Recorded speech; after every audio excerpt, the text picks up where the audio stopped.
It's great to have you all again. I think this is the second time I'm meeting the class, and I think we'll go straight into the meeting. So I'll share my screen, and then we start.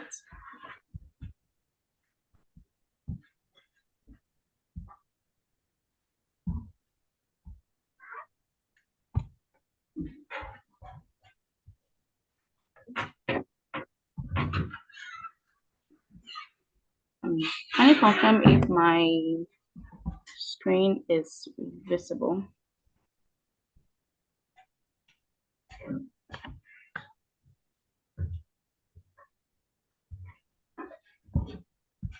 Hello? Yes, it is visible, Emefa. Thank you. Thank you so much. So today we are taking you through the basics of probability. And this will be the agenda for today. We'll talk about the probability in data science. Probability is applied in so many fields, but our focus today will be a bit diverted towards data science. And we'll talk about some basic rules of probability, and we'll delve into some common distributions, and we'll give some practical examples of instances where probability is applied. So, probability in data science. What is probability? So, probability is the chance that something will happen. And that's a general explanation to that. The probability that something will happen. So, for instance, if it rains today and it rains tomorrow, what is the probability that today being Saturday, tomorrow being Sunday, what's the probability that it will rain on a Monday, or it wouldn't rain on a Monday? Maybe it will be cloudy or it will be sunny. You might not know. Probability is the only way that can help you tell and be able to predict if it's going to rain or it might not rain or it will be sunny. And so with the formula I have here, probability of an event here is a subset, as any subset E of a sample event. That is an event. A sample space is like the total number of possible outcome of an experiment or an event. So when I say an experiment, it's not necessarily going to the lab to perform an experiment. An experiment can be even throwing of a die. When football, they're about to start playing the match, they have the toss of a coin. So one side of the team chooses head, the other side of the team chooses tail. So each team has the same probability of being selected. So that's half. It's probably that you will get a head or a tail, or a head or a tail. So when they toss the coin, when it gets to the head, then whoever chooses the head or whichever team chooses the head kicks the ball first. So a probability or an experiment is anything happening. It could be whether it will rain or not. It could be having a die and then rolling a die, a six-sided die. It could be anything at all, not only going to the lab to perform an experiment. So the set of all possible outcome of an experiment is known as the sample space, which we are going to use S, and then the subsets of this sample space, we are going to use E for it. So for instance, if I should toss a coin, a head or a tail, a head is one possible outcome of this experiment. My experiment here is tossing a die. One of the possible outcome I can get is getting a head. The other outcome is getting a tail. So the probability of any event or any experiment at all is the outcome, the number of outcome, especially what you are interested in. Then you divide by the total number of outcome possible. So Probability and uncertainties. Why probabilities? Is probability really needed in AI? Is it really needed in data science? Is it important? Yes, it is very important. Everything we do depends on probability because you might not know what will happen in the future. Today, I might say I want to be a data analyst or I want to be a data scientist. But what are the chances that you actually be a data scientist in 5 years to come? Assuming you are in class 6 or you're in the university and you are studying statistics or computer science or AI, and you want to be a data scientist, what are the chances that in some 5 years to come you will truly be a data scientist, or you're going to divert into a different field or career? So probability is used in everything we do in our daily lives. In everything we do, probabilities and uncertainties. Something could happen that you didn't actually prepare for, and that has happened, and those are uncertainties that we can't actually control. So probabilities are very, very important, especially in building models, because when you build a model, we train a data set and you want to build a model, you use probability to actually decide whether this model is a good one or this model is not a good one. Is it that it is okay, it is overfitted, it has underfitted? You look at all this depending on the probabilities that you compare, and then you're able to tell whether um, this model is a very good model or this model needs some small adjustments depending on the probabilities that you get to find. So attaining perfect accuracy is not expected. You can't get 100%. Assuming you want to train data sets to be able to predict whether it rains or fall, you will not attain 100% accuracy. And so we know that since we can attain 100% accuracy, we have some small probability left to cater for the unforeseen circumstances or other uncertainties that could come in. And you realize that most of the data sources we even take online has some kind of noise in it. And when I say noise, it means maybe there's some missing data, there are some incorrect spelled values, or sometimes a whole row will have any values at all. And so these are things that could also contribute in getting some uncertainties, because you as assuming you go to the field, you take some data, and you're supposed to take data of individuals. There are some days you might go into the household, you wouldn't meet anybody in the house, and so you leave all that places blank. Or assuming you go to them in the house and you're supposed to take maybe their phone number, or they're supposed to take their emails, they're supposed to take other data, but then the person does not have a phone number. So what do? You need to leave it empty. The person does not have an email. Not everyone has email, so you need to leave that empty. And so when they are done taking the data and they bring it for you, the data scientist or data analyst, to actually analyze it, maybe have a models created from that, they're going to have some empty or incomplete coverages. And you have to, sometimes if it's quantitative, then you have to either use the mean and other central tendencies to be able to fill in those empty spaces. Or if you can't actually do that, if it is qualitative, then you might have to take all the row out, if only it's not going to affect the modeling. And so probabilities, we can't do away with it. It's very important, and that is how come we are treating probability at this time in our AI journey. So we're going to go straight into the basic rules of probability, and we have a lot of rules, but I didn't want to go really in depth because it can be a bit confusing. So I spoke about, or I selected few that I could use for the explanation. So one of them is that probability of an event is always between 0 and 1. There's no cases that you have a probability greater than 1. It is never possible. It's either the event does not happen at all or the event happens. And so it's really it's falling between 0 and 1. And the probability of the sample space, which is the total number of possible outcomes you could have, is 1. So if you have a lot of outcomes or possible outcome, when you sum everything up, it should give you 1. The highest you can go is 1.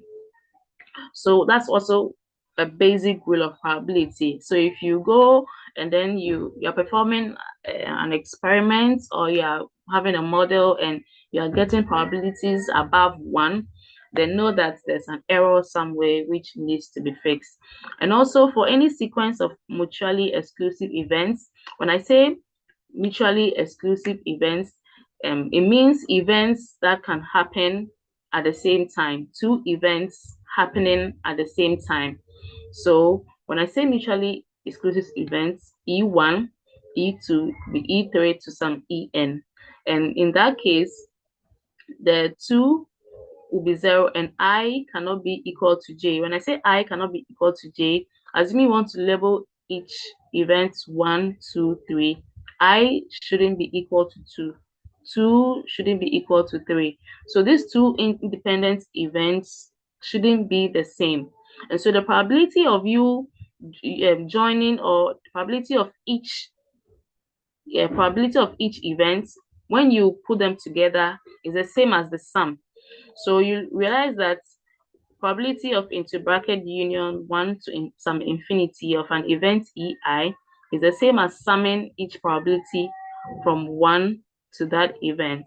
So when I say E1 union E2, is maybe probability, assuming I will always want to use examples so that you don't make it doesn't look so abstract.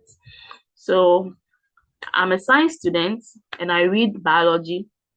At the same time, I read chemistry.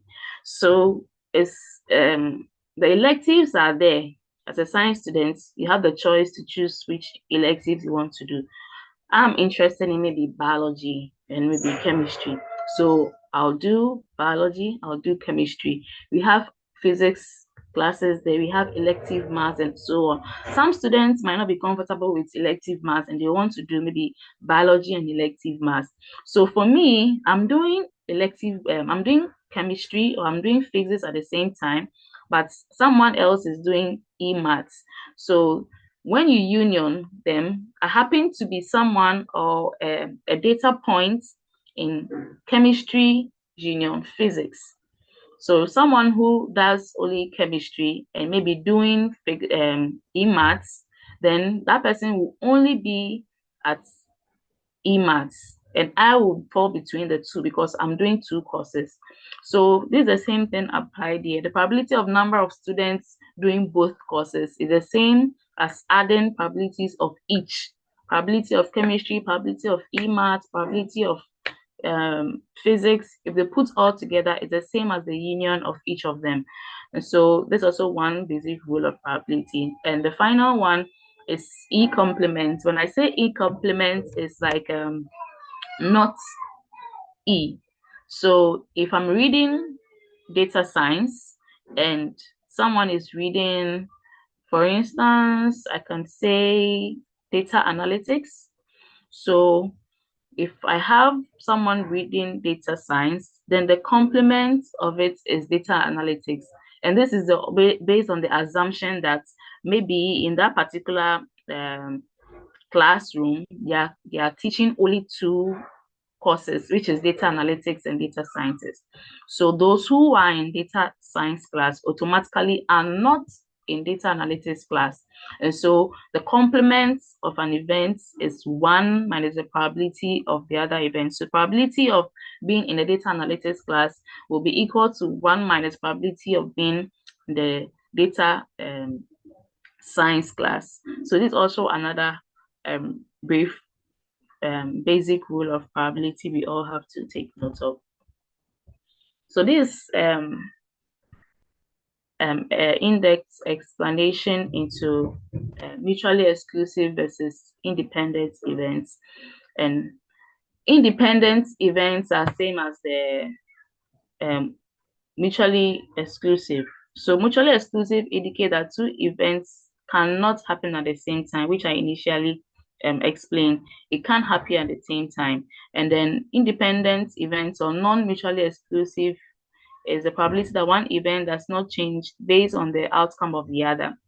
So if I'm in I said earlier, if I'm in a data science class, then that means I'm only in a data science class. I cannot be in a data analytics class. So that will be a mutually exclusive event. Either I'm in one, I'm in the other. Either I'm a girl or I'm a boy.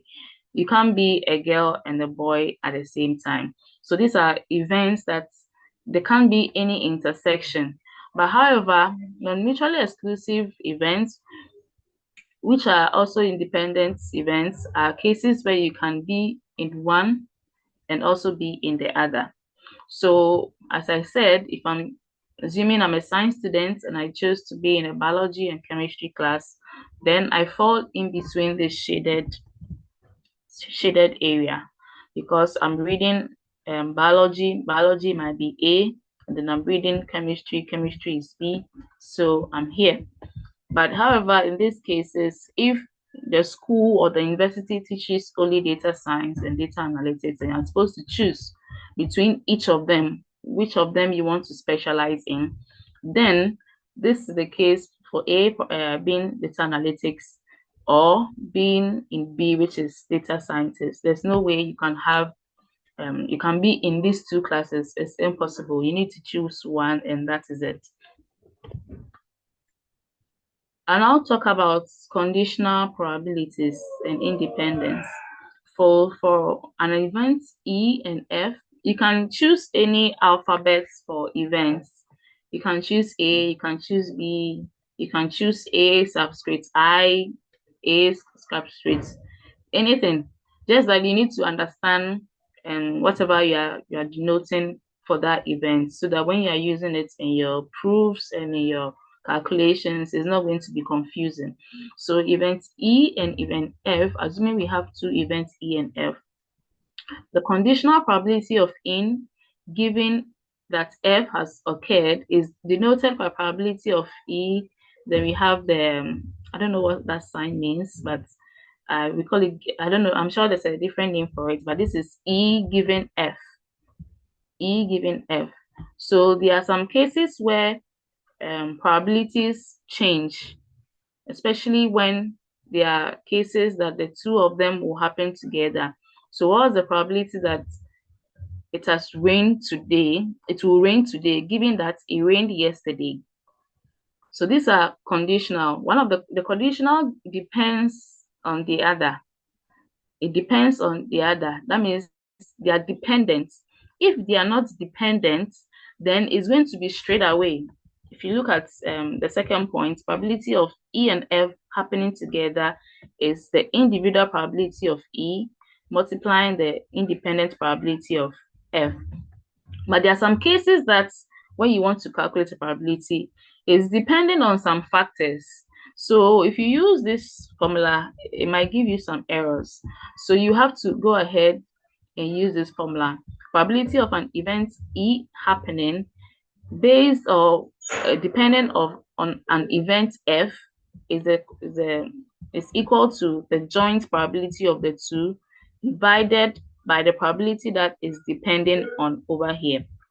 So probability of E given F is probability of the joints divided over the probability of the event that is dependent on. This can also be called marginal probabilities. The top will be called joint probabilities because there are two. You could have events E, F, G, D happening together. They are all joint probabilities. That's like four different events happening at the same time, and it's possible. But in this case, we are using only two events, and this is something that can be also, it's expandable. This is just for two events. There are cases when you can have like three events, and two events are dependent. Two events happening is dependent on one event that has already happened or yet to happen, and so the formula keeps changing. But this is the basic formula you can use if you are supposed to calculate any a probability of an event happening given some event that has already happened. So with that example, I can say, okay, assuming I'm in a family where they have cancer. So if I want to now have, and there are some families that do not have any history of cancer at all. But some families have history of cancer. So if you want to find a probability of, assuming me being part of that family that has cancer, probability of me having cancer, it will be calculated based on some history, because my family has some history and some traits of cancer, and so it's possible that my probability of getting a cancer in that family is very high because I have some traits of cancer in my family, and it will be higher than someone who comes from a family that do not have any cancer traits at all. So these dependent probabilities and conditionals are something that we can't do away. There's always a reason and something dependent on an event that we always have to take into consideration. And if we don't take it into consideration, we might be giving a wrong answer or misleading probabilities, which in the end it's possible that no one will believe if you should give any probabilities like that. Also, this condition is equivalent to probability of E given F equals E. So this is the case if they are independent. If one event does not affect the other event, then our probability of E given F is just probability of event E, because this time our event F is not affecting the probability in any way. So automatically, if E and F are independent and do not depend on the other, then probability of E given F is just probability of E, and vice versa. Probability of F given E is equal to probability of F, because E is not affecting event F in any way. And if this should happen, then we can say that probability and E and F are independent. So sometimes when you get a question, they'll ask you to calculate the probability of E given F. They'll ask you to calculate the probability of E, and then they'll let you find they want to find out if these two events are independent. Or a question comes, a real life time question comes, and then you calculate the probability of an event E and another event F, and you realize that these two events, when you calculate E given F and E, they are the same. So this should give you a hint that, oh, if these two probabilities are the same, then these events are independent. One doesn't affect the other and should be treated as such. So if the events E and F are independent, and if knowledge of the occurrence of one of them does not affect the other, then we will say that they are two different events and they don't depend on each other.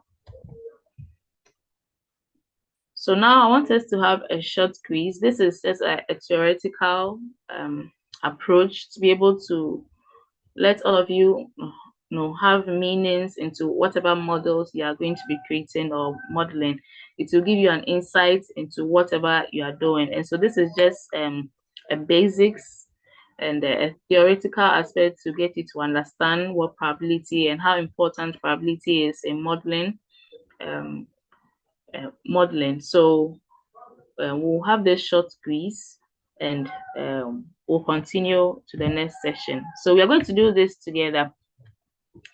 We are going to pick the question one after the other, and then we are going to solve it together. But before we solve it together, I'll take the question one after the other. And if you happen to solve it, you can drop it into the chat box. Then I'm going to check the chat box to see if we have some right answers coming in. So we'll take it one after the other till the fifth question, and then we'll continue just to know that we are on the right path. Okay, so I'm seeing 1/2. I want to see like five responses, and then we'll take it together. 5 responses. Okay, 1/2, half, 0.5. Right. Great. So that means that you understand what I've said so far. So we'll take it together. All of you are right. So for the first question, when rolling a fair 6-sided die, what's the probability of obtaining an even number? So when you take a fair 6 die, a die has sides 1, 2, 3, 4, 5, 6. And the probability of obtaining an even number. So 1, 2, 3, 4, 5, 6 is our sample space. These are the total number of events you could, total number of events you could have in this experiment. Our experiment here is rolling a fair die. So the possible number, or the total number of possible outcomes you could get is either a 1, 2, 3, 4, 5, and then 6. So we want to find out the probability of obtaining an even number, and we know in this sample space 2, 4, and 6 is an even number. So what we are interested in. So right now, obtaining an even number is not our probability of success, or say probabilities of obtaining an even number is what we are interested in. So that is going to be 3. And then the total number of possible outcome you could have is 6, because you have 1 all the way to 6. So 3 divided by 6 automatically gives you half, and that's 0.5. So we are going to go to the second question. What's the probability of an impossible event? So as usual, I have 5 people commenting in the chat box. Okay, 0, 0, 0. Whoa, I'm seeing a 1. 0. Okay, right. So the right answer is actually 0, because the probability of an impossible, when we say an impossible event, there's no way that event will happen. There is no way. So an impossible event could be, for instance, me going to, say, Lagos, traveling to Lagos, and then traveling to Abuja at the same time. There's no way I can be in Lagos and be in Abuja at the same time, unless virtually. But in person, there's no way. So this is an impossible event, and so the probability of you getting this event is 0. There's actually no way. No way. So I'll say these two instances. Yes, so this probability are 2 different instances, and you can't have an intersection. You can't be in Abuja and be in Lagos at the same time. So there are 2 independent events that one do not depend on the other. They are 2 dependent, and so it's 0. So what does probability means? I know. So impossible event. Emefa is sleeping right now. Yes, it's not possible because my eyes are widely open and I'm talking. There's no way I could be sleeping and teaching at the same time. It's possible. But I have some people who, especially how do you call it, drivers who sleep and drive at the same time. It's amazing, but I don't know how to do it. But that should be an impossible event. So the third question: what does probability mean? Let's drop our definitions of probability in the chat box. Let's drop, let me get like 5 of the responses. What does probability mean? If anyone should meet you somewhere, or your nephew needs to ask you what is probability, how are you going to explain to them for them to understand what probability is? Probability might be a big word, but giving it to them or explaining it to them in like low terms for them to understand possibility of an event happening. Okay, probable, likelihood of an event. Yes, is the framework for thinking about uncertainties. Right. Uncertainty. So probability is probable. It might happen or not. You don't know your chances. You are traveling. You're on the flight going to UK. You're on the flight going to US. What are the chances that you get it there safely or not? These are uncertainties. There's no way you could say that, okay, I will get there or I will not get there. Some people travel by air and then they get into planes and air crash, and that is it. But you are so sure that you are traveling to UK, but these are 50-50 chances. You might not know whether you get there or not. So you will have that probability that it's possible that I'll get there safely. It's possible I will not get there safely. So these are uncertainties that actually happens, and that is what probability means. If you build a model, it's possible that the model will be accurate or not. There are cases that the model will not perform at all. Some of the models will outperform. So that is where they do that's the overfitting. So you have to adjust the parameters again for it to, perform normally. And so these are probabilities that happen anytime. And the level of probability, because probability is ranging between 0 and 1. So if it is 0 and then move to 0.1 and you move to 0.2, then you can tell, okay, this model is not doing well. But if the probability is like 0.9, chances that whatever you have trained the model with, it has predicted the same thing, then you can say, oh, then my model is a very good model, because I mean, after training it, I have a 0.9 chances that it will predict exactly the same thing. So this is something you can actually say that, oh, my model is a very good model. But if you train a model and your model is predicting like, say, even half is okay, but if like 0.2, 0.3 chances that whatever the model has predicted is not, no, or just like whatever the model has predicted is just 0.2 chances of like correct thing, then that is like a good no-go area. You have to really check it. So the third question, we are going to two biased, unbiased coins are tossed. What's the probability of getting at most one head? So let me see the answers in the chat box. We'll quickly finish this. Okay, saying 1/4. Okay, then we have some more. 1/2. Okay, 0.75. Right? There's a variability. I'll call it variability in the answers. Different sets. So this is like variable. They are not close. They're like different. So let me have like two more.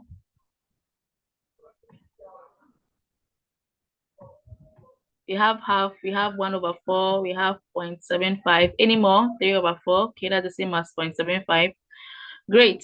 So we have 1/4. I can see some correct answers, and the rest are wrong. So we'll take it together. So the right answer is actually 3/4, which is 0.75. 3/4. I think yeah, I'm not getting the name right. Adamu, I'll just go with the Adamu. 3/4 is right. And I think Charles also got it right. Right. So let's go into the explanation. Okay. So two unbiased coins are tossed. So I have 2 coins, and each of them would have either a head or a tail. The other one will also have a head or a tail. So now, first of all, you have to look at the sample space. The sample space is going to be the total number of outcomes. So this time I'm having 2 coins in my hand and I throw it.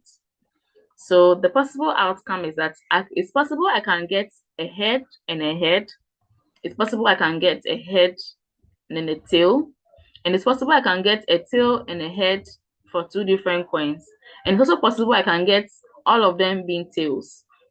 So I have 4 possible outcomes: a head and a head, a head and a tail and a head, and then a tail and a tail. So right now that we know our possible total sample, now we are interested in the probability of getting at most one head. So one head should be in any of the samples. So if you check the 4 samples, yes, at most one head. So that is like one or more heads. At most one head. Yes. So getting at most, oh, I'm not getting the explanation right. Let's see. At least one head is one head or more. At most. Okay.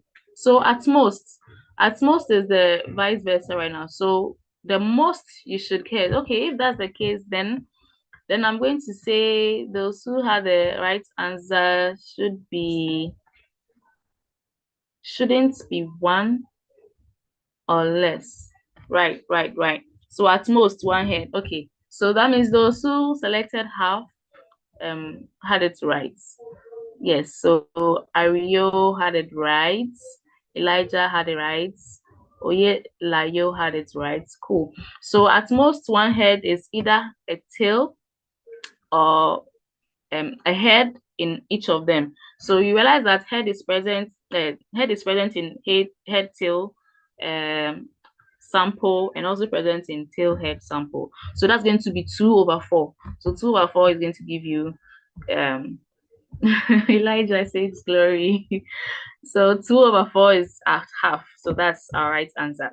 And our final question, assuming we have a probability, and I learned this math in this. Okay, so if probability of C is 5/3 and probability of D is 7 on 3. And the joint probability is 3 on 3. We're supposed to find probability of C given D. So these are conditional probabilities. So per our formula, let's answer this and then we quickly move on to the second part of the studies.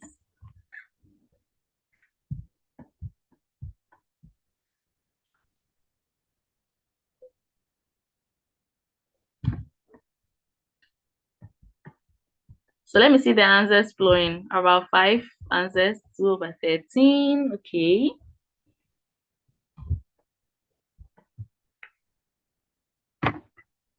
Let's have some more, like 5 of them, and then we go ahead with the discussions.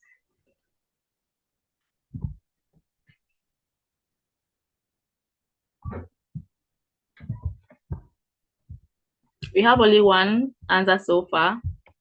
Can we have like 4 in addition? Then we move on quickly to the second session.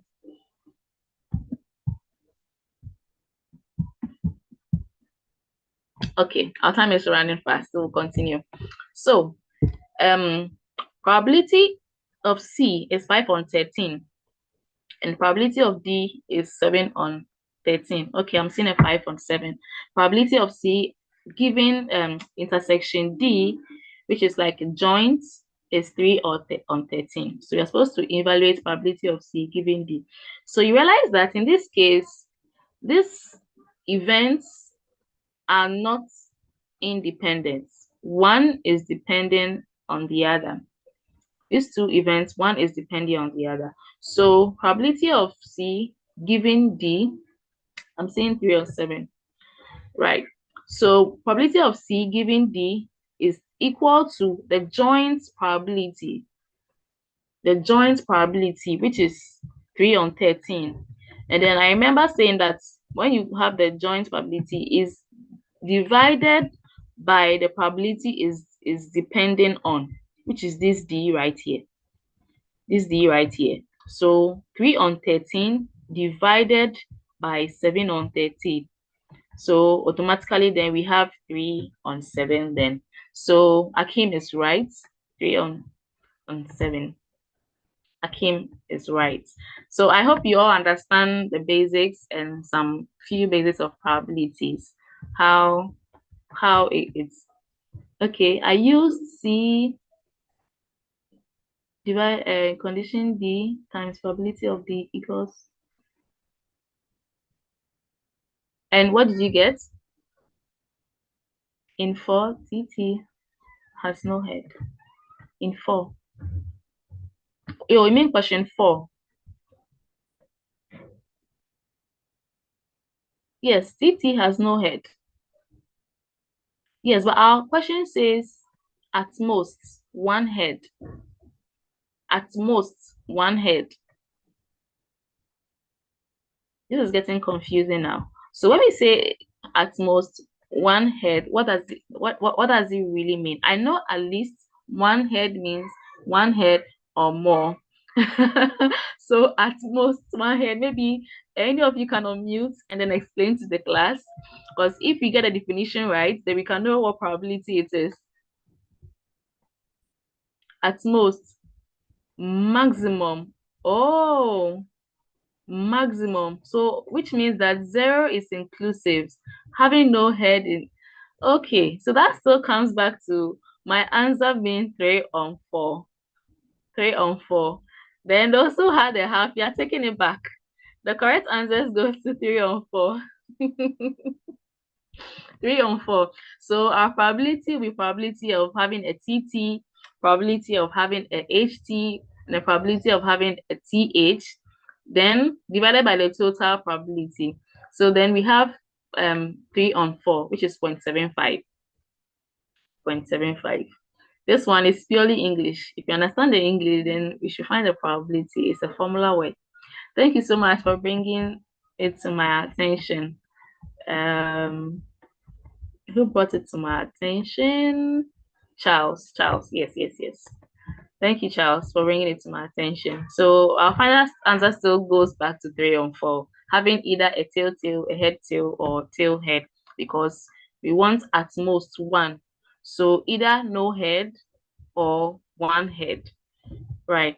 So we move on to the fifth one. So the fifth one, as I said earlier, the answer is 3 on 7. So we quickly move back to our lessons. We are done with this brief question. Thanks for participating. Right. So now we're going to move a bit deeper. Don't be too confused, or don't be stressed by seeing like big formulas. These formulas, I mean, ChatGPT and all that have been made easy for us. So don't stress too much, but just get the idea behind it, the idea behind each distribution. So when you are faced with a real life problem, you know what distribution to use, you know what to do. But with the hard um formulas, I mean, if even if you use Python, we have all these um distributions embedded in it. So you just have to call a particular library, then you can use it. They've already coded everything for you. So you just need to understand how it's done. If you want to do purely research, then maybe you might take this very like important. But if you want to practice, then you focus on like understanding the idea behind each of them. So we'll go straight into random variables. So when we say a random variable, a variable English definition means that a container, kind of like a container. If you have a bucket at home, you can choose to pour even buckets. I want to use something you can, yes, let me use utensils.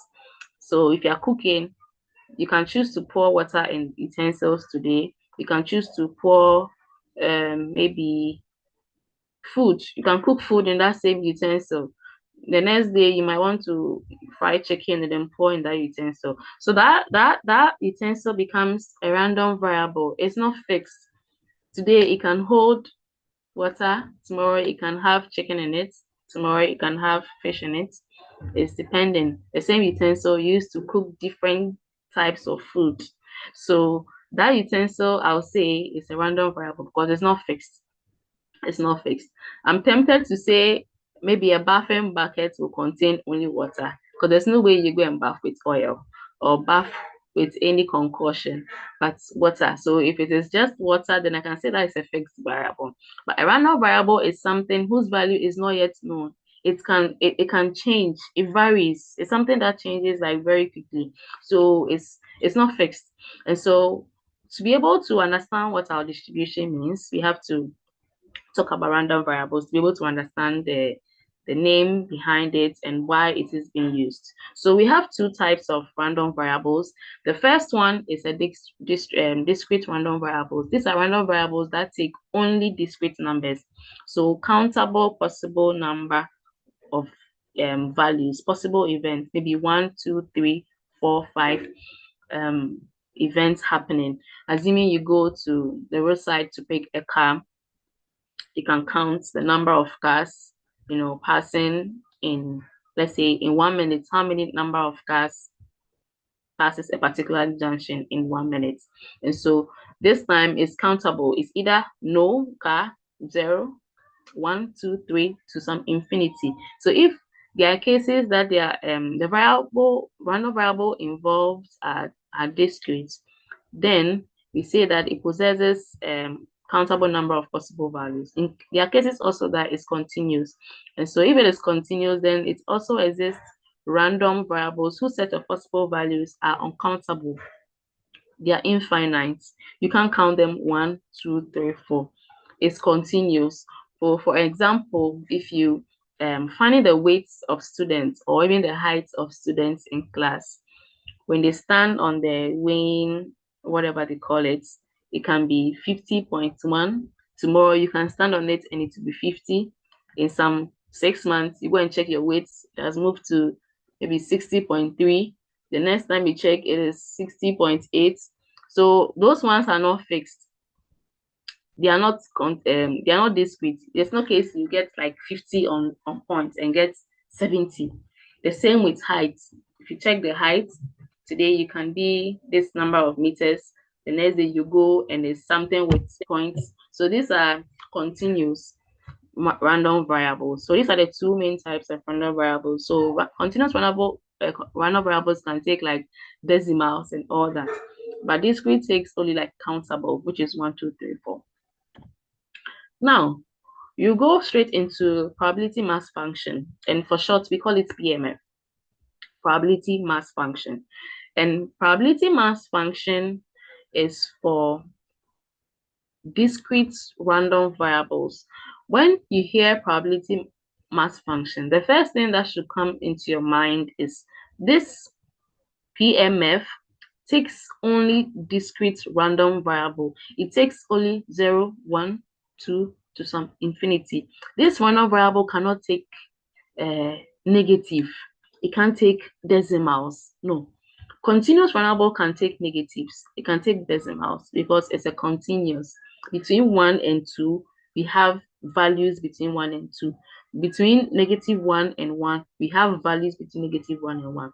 But discrete is just like 1, 2, 3. So when you hear PMF or probability mass function, the first thing that should come is this random variable takes only discrete, and is denoted by a small p into brackets x. In this case, our x is random variable, a discrete random variable. You can use any alphabet. You can use A, you can use B, you can use C, anything. Just know the definition for each alphabet you choose for it. So in my case, I'm choosing X. So X, I'm defining X to be a random variable, a discrete random variable to be precise. So my PMF is going to be small p of X, and generally the PMF is always denoted by smaller p so that it doesn't confuse you when you get to the cumulative side.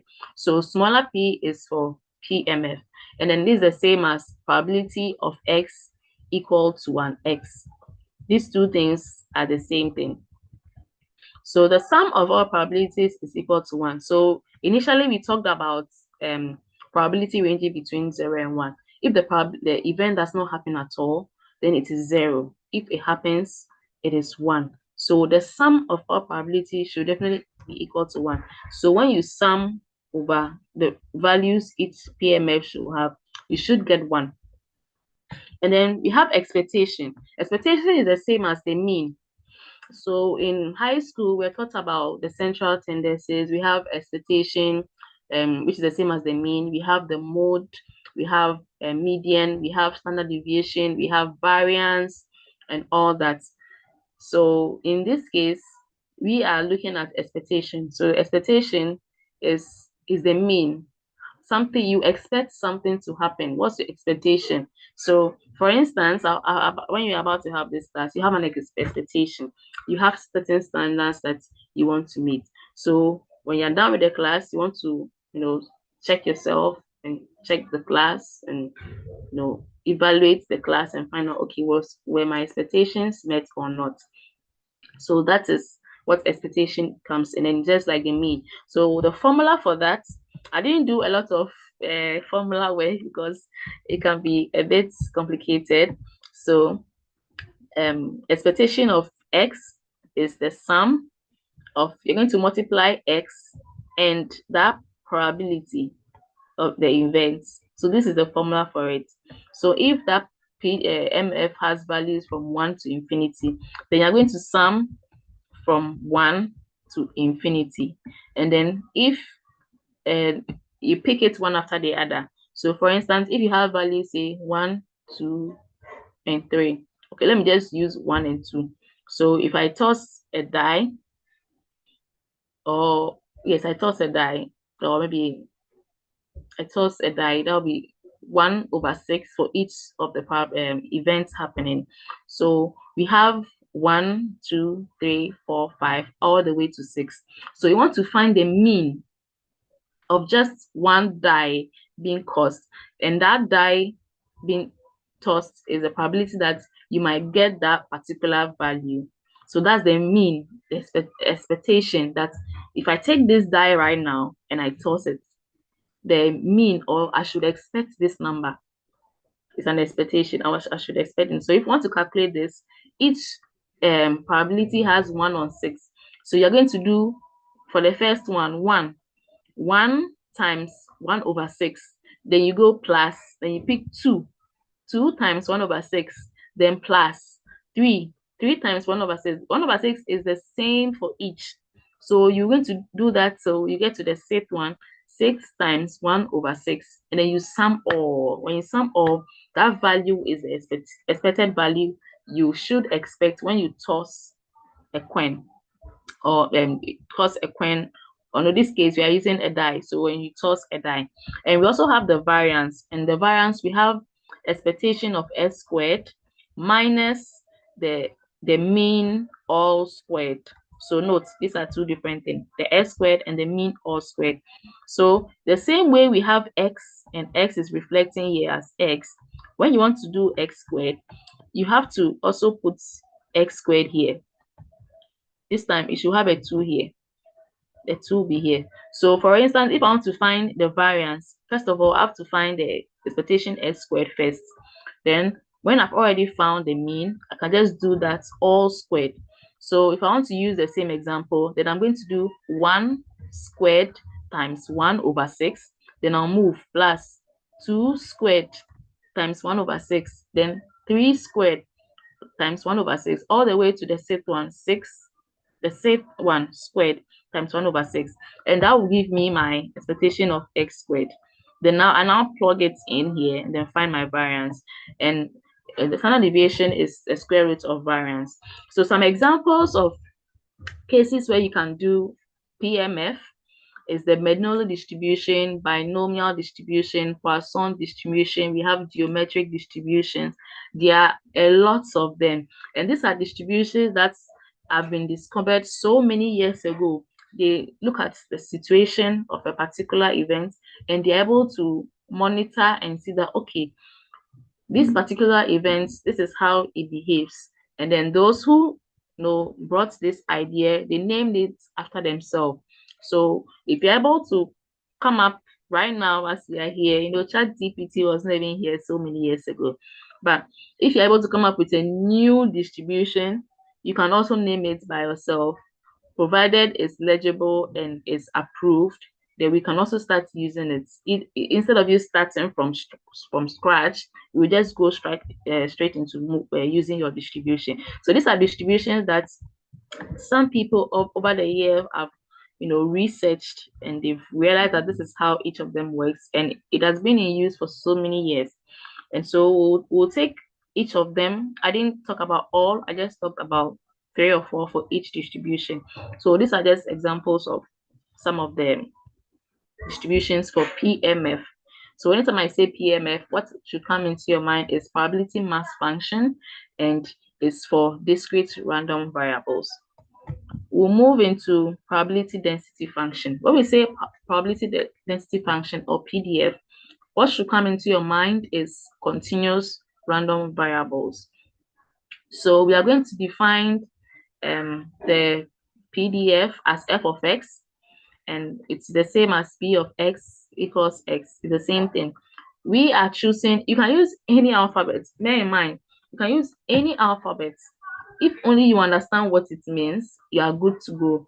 But these are alphabets that has been used for quite some number of years now, so it has come to stay.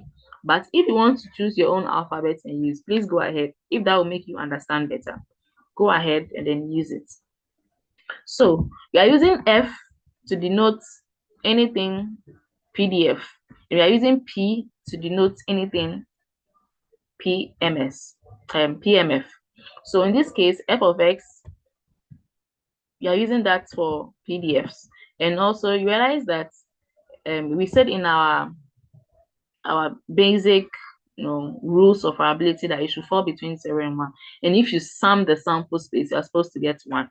So when you are summing over a number of random variables, then we are going to use a capital F for it. And then when you are summing over, when you are having just for 1 point, then you use a small f.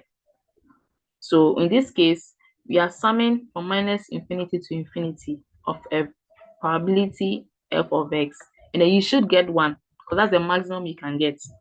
When you sum all the sample space, the probability of attaining each of the possible events in the sample space, it should be 1. You can't go beyond 1. So we are just applying the basic rules to this one. So the same way we did for PMF, expectation is x times the PDF. Now this one, we use the DS because we are going to integrate. I believe all of you have math background, integration and differentiation. So in this case, we integrate. We integrate from minus infinity to infinity of x times f of x. And that will help us get the mean. And the same way, when you want to find the variance, then we do the x squared. So wherever you see the x over here, you're going to square it. Then you do your math integration, and then it gives you the expected value or the variance. So it's the same idea from the PMF, just that in PMF you are summing, but in PDF you are integrating. And you can move from a CDF to a PDF when you are using continuous random variables. You can, if you have a CDF, you can differentiate. I hope I'm getting it right. You can differentiate to get a PDF, and then when you have the other one, you can integrate to get it. So variance, and then we have examples of distributions that have the continuous random variable that take unlimited values. So for instance, we have uniform distribution, we have normal distribution, we have exponential, we have other ones that I didn't mention here, but these are just a few of PDFs that when you come across, you should know that okay, these distributions take only continuous random variable. It can't take like countable. The countable is inclusive. It takes over a number of values. So it can take 1, 2, all right, but it takes numbers between 1, 2. It takes negatives. It takes like decimals. So this is just a fair idea about what PDF and then PMF means. And the difference is whether it's continuous or a discrete random variable. Now, finally to the CDF. CDF is the same as cumulative distribution function. And CDF is of a continuous random variable x is given by f of x. So I initially mentioned that cumulative in this diagram, you are summing from some negative value up to a value. You are summing between two numbers. You can sum from 3 even to 5.5. You can sum from 1 to 3. You can sum from each point to each point here. So over here, since we have f of x, we are summing from minus infinity to some x, which we don't know. So if I choose x to be 1, then I'm going to sum from minus infinity to 1. If I choose x to be 2, then I'm going to integrate from minus infinity to that 2. If I want to integrate between two values, say capital F of A minus capital F of B, then I'm going to integrate from A over here to B over here. So f of x simply means like from negative to that value. And the same way you can apply that for discrete. This discrete, that one you are summing from say some 0 to some x. X can be 1, 2. X falls in the real numbers. It can be 2, it can be 3, it can be 4, it can be even to infinity. So this is a general formula, and all these formulas have already been embedded in Python. It has already been embedded. So all you have to do is import that library, then you call the name of the distribution, and then if you want to find a CDF of that distribution, you just call however it's done, depending on the syntax. If you want just a point, which is small f of x, you also have a way you do it, and then gives you that probability. So this is just to give you an idea how it's done. And this is a graph. So assuming I want to sum from minus infinity to some 3, then I'm going to integrate from minus infinity to 3 of that particular uh, PDF. PDF because this is integration and this is summing over infinite numbers and not countable. So this f of x automatically should tell you that this is a PDF and this is not a PMF, right? So now we are going to pick a sample of each distribution, one after other, to understand the idea behind it, to give you an idea of how to tackle practical questions when they come, or as in when it presents itself, how to go about it. So with the discrete distribution, I'm taking Bernoulli and binomial to start with, and an experiment whose outcome can be classified either as a success or a failure when performed is termed as a Bernoulli. So I can say that tossing of a how do you call it, a coin is a Bernoulli experiment. It follows a Bernoulli distribution because if I am defining that, and you have to take note of what you define as your success and what you define as your failure. If I'm saying if I get a head, I mean, we all want to be the head and not the tail. So if I'm defining head as my success, if I don't get head, then I failed. Okay, it's possible you can also define the tail as your success and then the head as your failure, but it's up to you. You need to understand how you define each of the parameters that you use. So when I say parameters are just like the standard tendencies. It can be mean, it can be standard deviation, it can be counts, like the total number of counts or the number of times an event is performed. Those are parameters. So if I say parameters, what should come to your mind? It should be either a mean, it should be a standard deviation. They are central tendencies. They shouldn't get you confused. So depending on how you define your parameters, you should know how to use each distribution. So if I define head as a success, then since I have equal chances of getting a head and a tail, then my probability of success is half, and my probability of failure is also half. So here my P is half and my Q is half. Okay, and then this time, because I'm tossing a coin only once, then I have one showing here, which is the one here. Okay, so I have probability of 1. That means x equals 1. And when x equals 1, x is P, and x is 1 because of its success. And if you get x equals 0, then that is the failure. If I toss the coin and I get 1, you can toss a coin several times. If you toss a coin several times, then that becomes a binomial distribution. That becomes a binomial distribution. But if you toss a coin once, then it's a Bernoulli. It's either you pass or you fail. It's either you write a test, you pass or you fail. It's simple. It's a Bernoulli distribution. And if you write several courses, you've enrolled in several courses, several AI courses, maybe computer vision, AI, deep learning, blah, blah, blah, NLP, and each of these courses, when you write the exam, whether you pass or fail, is a Bernoulli. But if you put all of them together, because you've written several courses, and then each of the several courses you've written is either you've passed or you failed. So if you put all this together, that gives you a binomial distribution. That gives you a binomial distribution.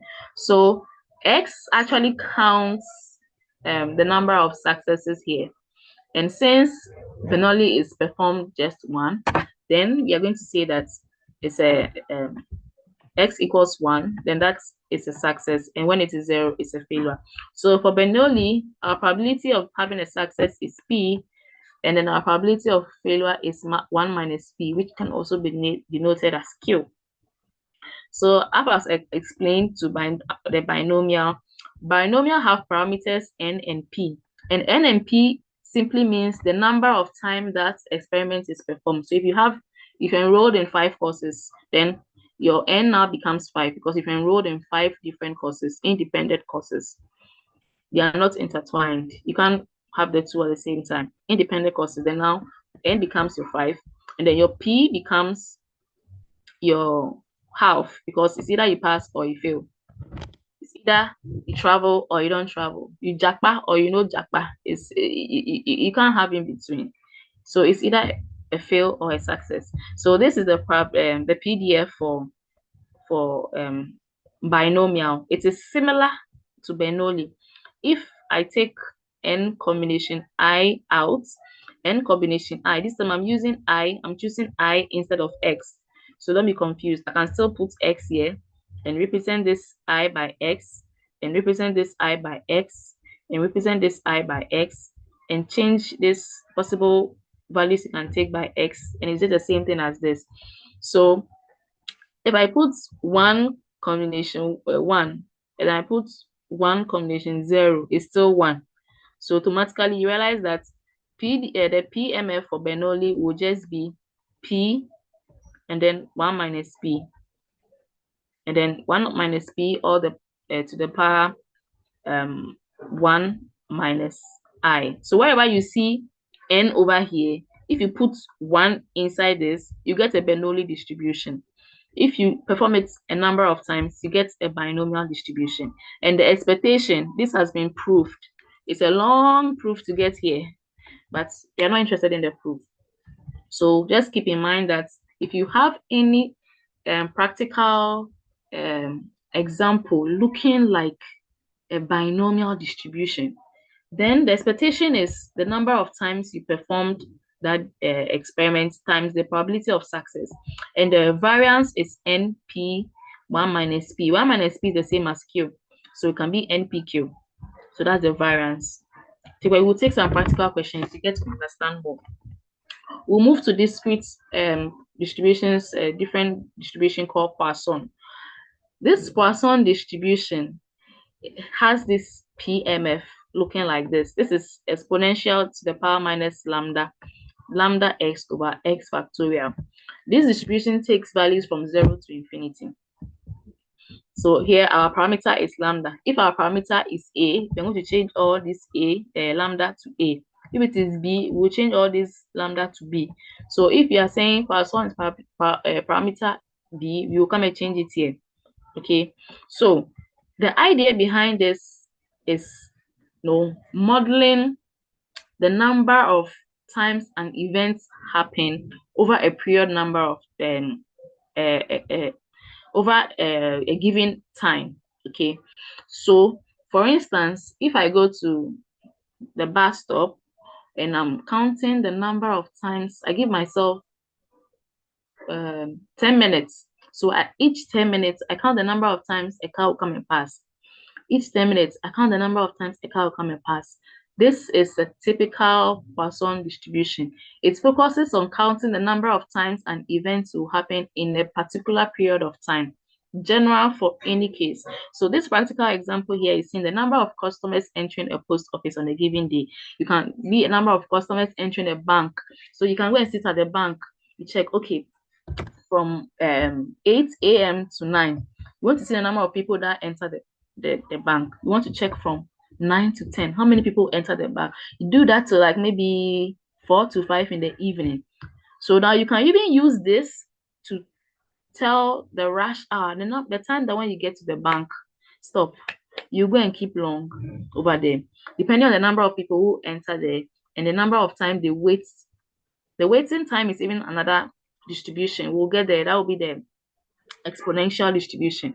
But the counts, the number of customers entering the bank, if you realize that between 8 and 9, a lot of people enter the bank, I don't think you want to enter there and go and waste a lot of time. You want to look at the time that a lot of people don't enter the bank and then go there, just have your transaction and you're out of there. So these are practical examples that is used in the bank, the finance, when you go to pizza joints, the supermarkets, they use Poisson distribution to model the number of people entering into the bank and the supermarket or bank at a particular time. And they can use this to predict the number of times. So if for some 1 month they've consistently monitored and realize the average number of people entering a bank or a supermarket at a particular time, they can use that to predict for the next month. And if they see the differences, because obviously during Christmas time, a lot of people will enter supermarkets and maybe banks more than normal time.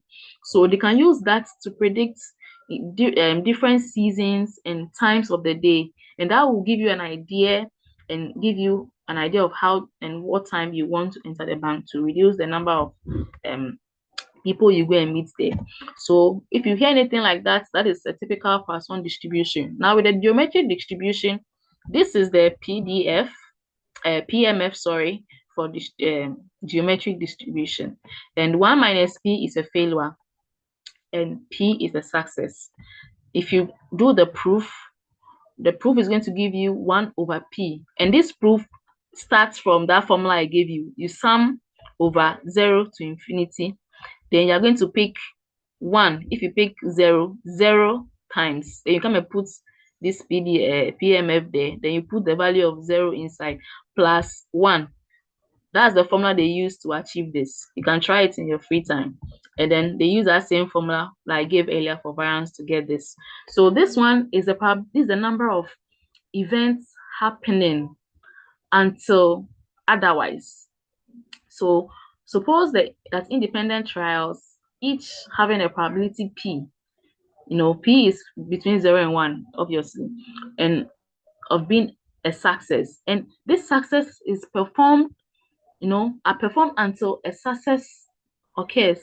So I want to use this for example, writing GRE. GRE, I don't know why I fear to write GRE, not for any reason, but one, because the English words are too big, and because you have to pay a huge amount of money for it. Like, I just don't want to write it.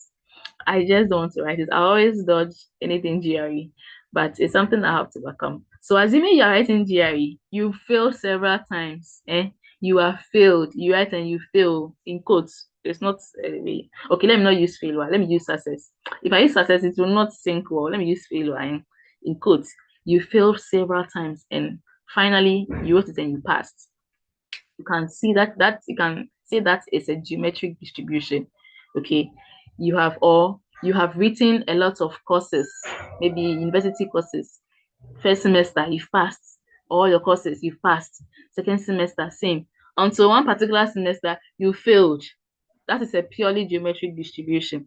So the number of times an event happen, number of successes until a failure happens, or number of times failures happens until a success happens, then this is a purely geometric distribution. Okay, then now if that scenario is given to you, then you can say, okay, this is a geometric. So instead of you coding from scratch, you just come and pick this distribution because it has already been done for you. You know the variability that comes with it with respect to the variance, you know the expectations, you know everything. So a practical example is the number of balls randomly selected onto a black ball is obtained. So you have a box of red balls, black balls, green balls, yellow balls. You randomly pick one ball, you bring it out. You didn't our success here is a black ball. You're defining black ball as our success. So anything else is a failure. So you pick the red ball, you look at it, it's not red, you put it back into it. You pick another one, you bring it out, it's yellow, you put it back. You pick another one, it's green. You continue that number, you continue picking until you pick a black ball. And if you finally pick a black ball, then that is a typical geometric distribution. I hope I'm clear with this. So I'll pause for questions, like some minute questions. If you're not clear on something, I'll quickly go through before I go to the continuous distributions. Continuous distributions, so I'm going to take a few examples, like 3 or 4. Then finally, we'll move to the next session of the class. So if you have questions, you can unmute and then ask me. I have five minutes for questions, please. 5 minutes. If no questions, then I'll assume everyone has understood. So if any question, can go ahead and unmute, and then you ask.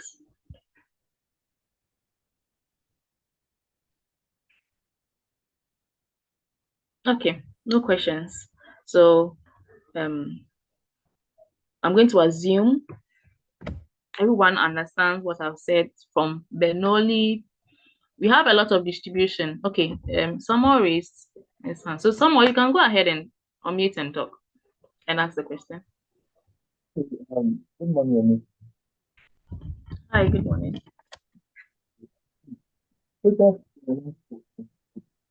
Say again. Yeah, I can hear you.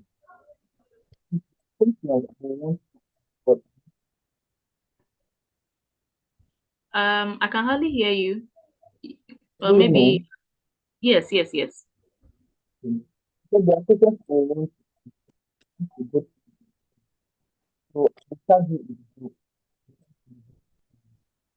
Okay. I'm not using an earpiece, so maybe that's what is interrupting. But if it's possible, you can put it in the chat box so that I can respond from here.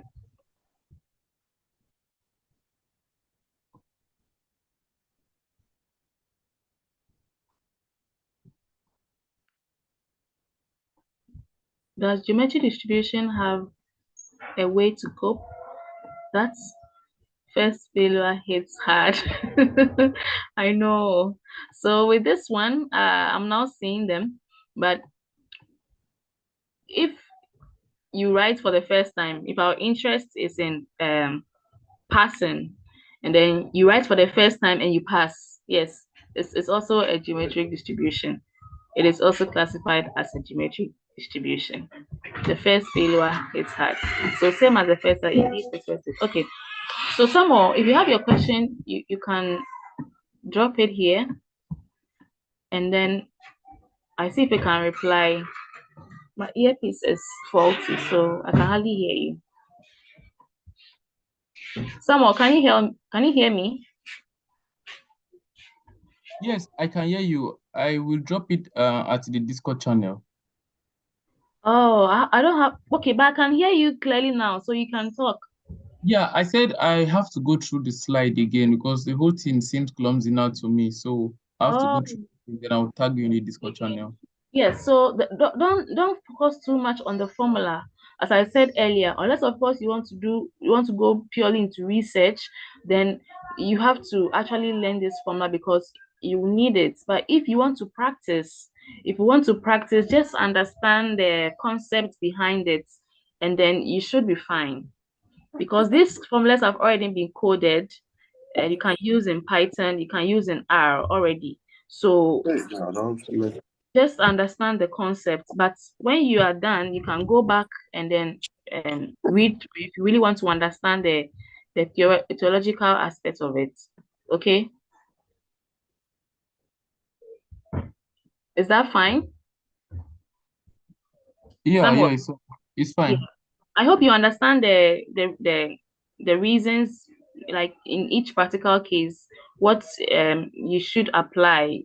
If you should get that right, then you spend time and then trying to understand the theoretical side, which is a big formulas and all that. Yeah, that's what I'm saying. I'll go through the slide again later on today. If there's any question if there's anything I don't understand, then I will tag you. I'll go through it in the YouTube. Sure. That's fine. Elijah, you can go ahead and ask. All right. My question is with respect to the geometric distribution. Now, you mentioned that, like, you said that number of events until otherwise.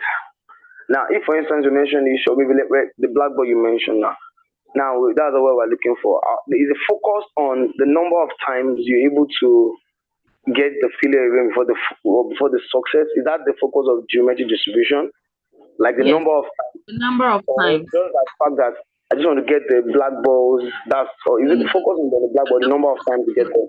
Number of the times you have to pick before you finally pick whatever we are interested in. So the number of times we can use that to model. So even if I use GRE also as an example, you can classify Africans or even classify Ghanaians, and then pick a data of all Ghanaians, the number of times they've tried to write that GRE and failed, until they passes. They're going to count. They're going to use that count, and they'll use the average to tell that, okay, if a Ghanaian wants to write GRE, this Ghanaian is going to have a highly possible, or is expected to write GRE 5 number of times before they can finally pass, and they're going to make a lot of money from that. They'll make a lot of money from that. So that helps them to actually know the amount of money they can get from each country, because the number of times you try until you finally hit a success. Exactly. Number of visa application before getting the visa. Exactly. Number of jam written. So you apply for so many things, and sadly, you have to go through some number of failures before you get that success, and that helps in prediction. Okay. Focus is on number of counts. Thank you so much. So for answering this, it's very important. So go ahead. Our time is catching up. The way it's coming now, I'm just don't mind my thought. That with this issue now, means this can be actually programmed in a way that it will. For instance, maybe I'm doing a business now, and everybody wants to come in. I can program that. Okay, maybe let people try for like 5 times before they could be able to have access to it. And that, I don't know, do you get my point? Like when you program it that way, then you are actually controlling it from your end. That's what I'm talking about now. Like when you use ML to control human behavior. Exactly. So you control it from your end. So no matter if you only give it the parameter, maybe you want them to try 5 times before getting in, then everyone is going to try 5 times before getting in, because you have programmed it like that. Okay, so we'll take questions later. If you have any question, you can just jot it down. We'll continue with the class. Our time is almost catching up. So we'll go ahead with continuous distributions. So first of all, we'll talk with the basic, which is the uniform distribution. Uniform distribution, a random variable is said to be uniformly distributed over an interval alpha and beta. So alpha and beta can take any number, can be between 0 and 1, can be between 0 and 3, can be between 1 and 4, any number. And the PDF is represented by this. So if you're able to know your parameter, if you set your parameter to a particular beginning and end, then you just slot in your values here, and then that will be the PDF. The mean of this PDF is the alpha plus beta, the sum of the 2 parameters divided by 2, and then this is the variance. This is the variance of this distribution. So to get this one too, you have to do the proof, which I've not shown here. You can go online, you can get it online, but we are not so much interested in the proof. So I just put the formula there to be able to guide you get it.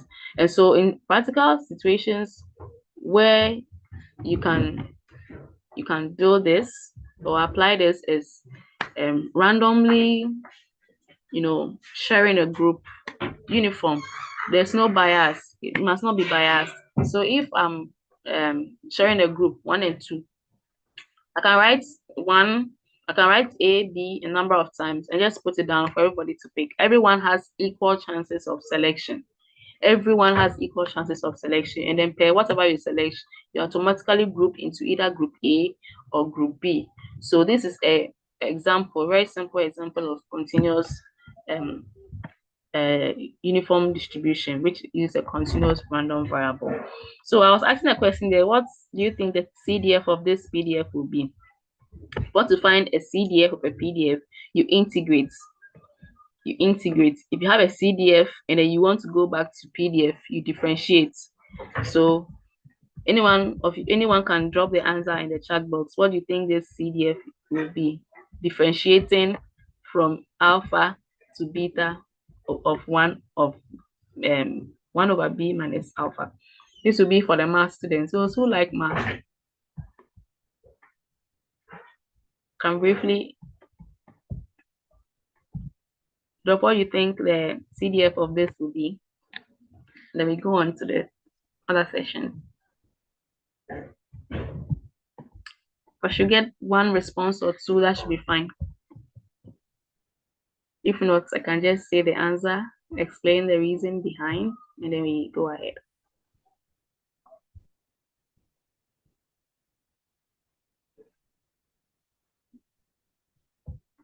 Okay, so no response yet, so we'll go ahead. So if you integrate this, if I integrate this from alpha to beta, if I remember my math concept, anything constant, we push it out of the integration box. So we push 1 over beta minus alpha outside. So we are going to have only 1 over here, and then when you integrate 1, you get x.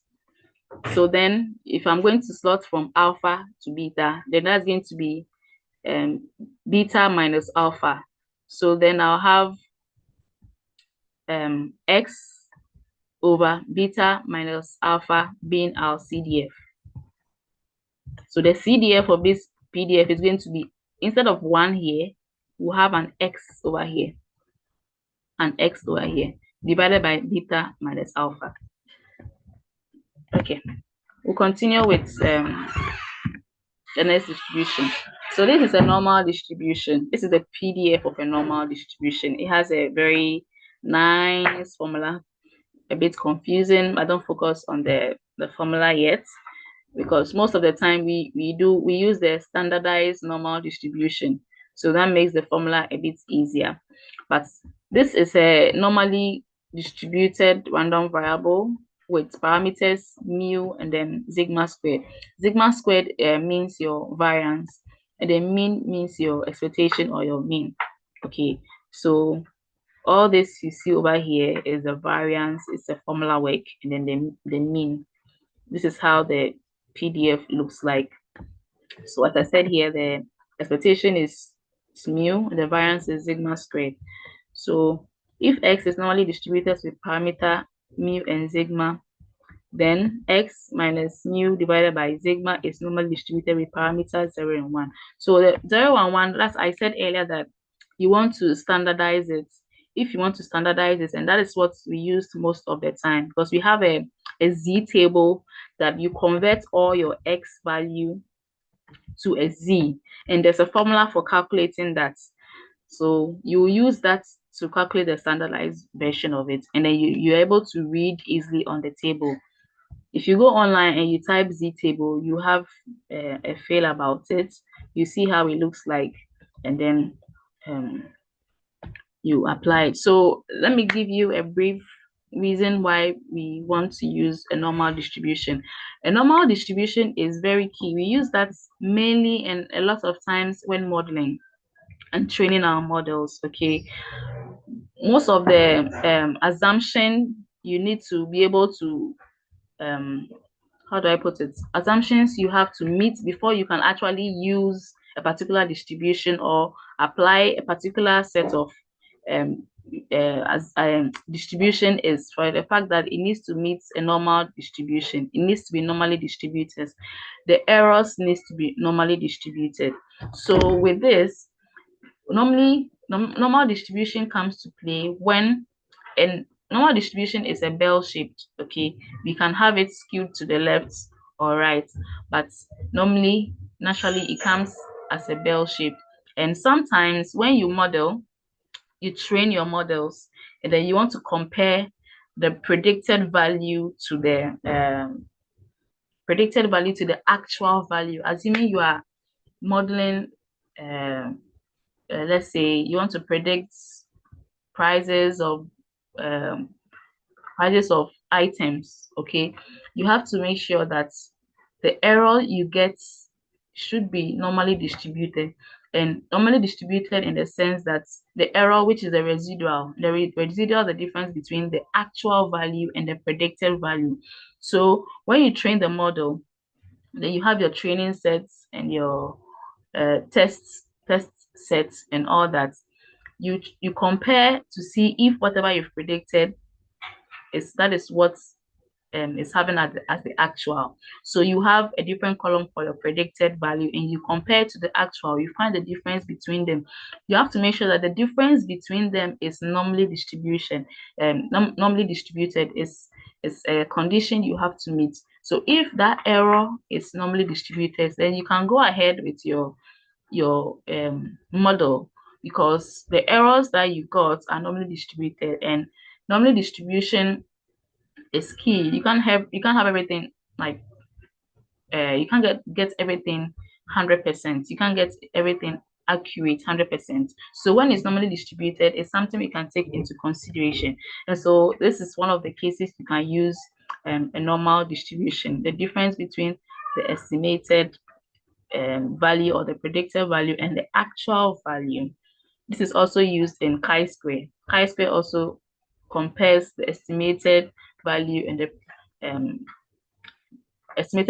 actual value to see if it is follows a normal distribution and is independent of each other. The categories are independent of each other. So normal distribution is used a lot, not only in machine learning, but other. So this is the formula I said earlier for converting normal distribution to a standard normal. So a standard normal has a z-score from -infinity to +infinity, but most of the percentage lie between -3 and 3. So assuming this is the population, to be able to read the probabilities on the table, you have to first convert it. And when a normal distribution is given to you, it comes with 8 parameters. It comes with the mean, it comes with the standard deviation. So with the mean in mind, you know the mean and you know the standard deviation. It comes when you know the variance, you know the square root of the variance is standard deviation. So you use that to convert the x to z, and then you have it transformed into the standard normal, and then you can use this to read from the table and get your probabilities to either reject or accept an hypothesis. So normal distribution is used in so many ways, as I said earlier, and it's very important and key in making decisions. The next continuous distribution I want to touch on is exponential. So this is looking like Poisson. The only difference between Poisson and exponential distribution is that whilst Poisson is interested in the number of counts, exponential is interested in the waiting time. It's interested in the time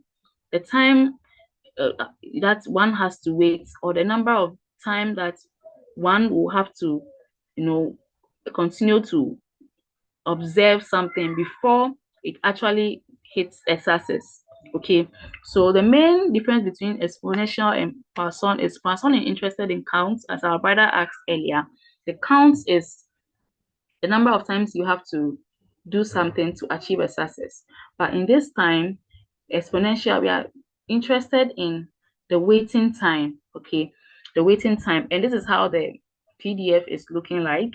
This is how it looks like if exponential distribution have parameter lambda. This is the PDF of the exponential distribution, and it has mean 1 over lambda, and then the variance is 1 over lambda. Earlier in Poisson has the mean and the variance being the same. Mean and variance be the same. So Poisson has expectation being lambda. If lambda is its parameter, then the variance is also, I think the variance is lambda squared. Let me quickly check. The variance is, okay, the variance is lambda. All right. So has the mean and the variance being the same, but this has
I think our network must have had some. Then they just hold on for us.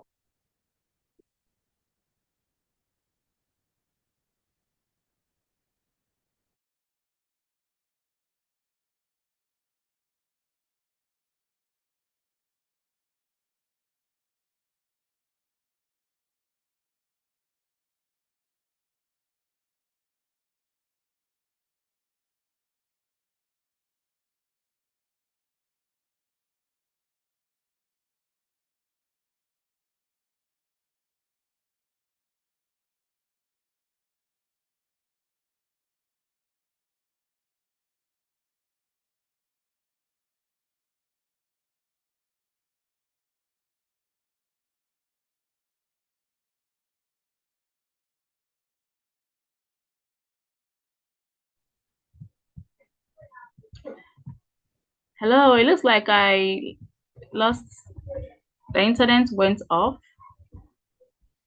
So I'll have to share my screen again.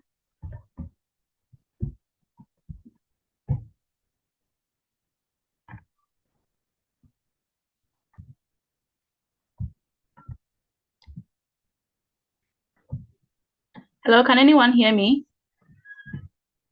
Yes. Okay, my network went off. I have to connect back. Okay, so exponential is interested in the amount of time, whilst part one is interested in the count. That's one key difference between the two. So we move on to the next session. So these distributions are foundational in various aspects of data science. Whether you are exploring data, whether you are doing hypothesis testing, whether you are modeling, you are predicting, understanding these properties actually helps you to make informed decision. So before, even as a data analyst, before analyzing any data, you have to look at the distribution of each of your columns, your variables.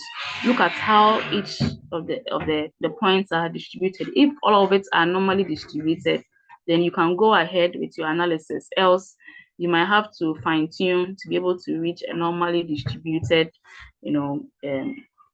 curve before you can proceed in analyzing and making insights. And it goes along the same way from hypothesis testing, where you have to have your null hypothesis, have your alternate hypothesis. You use these probabilities and distributions to be able to read the probabilities on the table, or if you want to use your calculator to calculate it too, you use it to be able to help make informed decisions. So probabilities are used everywhere, directly or indirectly. Every day we apply probabilities. Okay, so before we move on to the next session, we have the feedback form. We want to find out how class has been, whether it's okay, whether it needs an improvement, whether we need to fine tune the way of teaching to be able to suit what you want.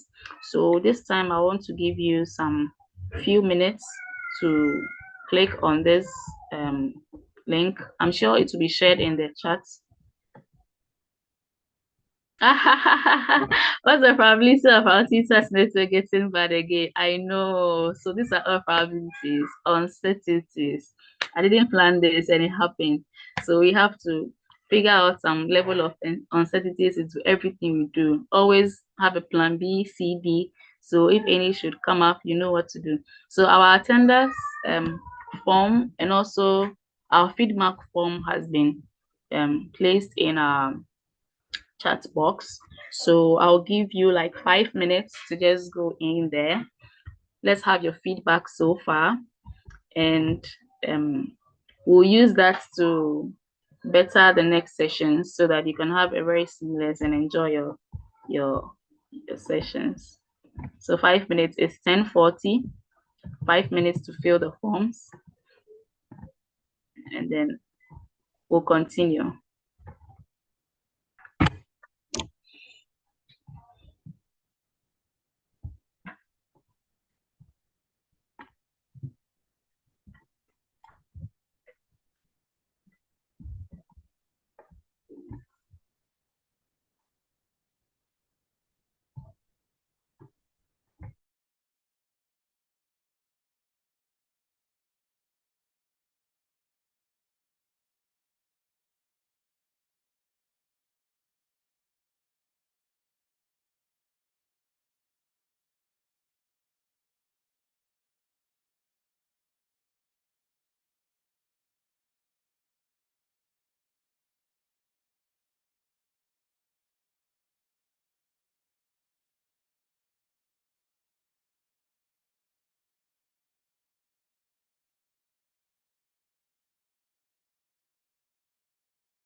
We have 2 minutes to finish filling in our forms, both the feedback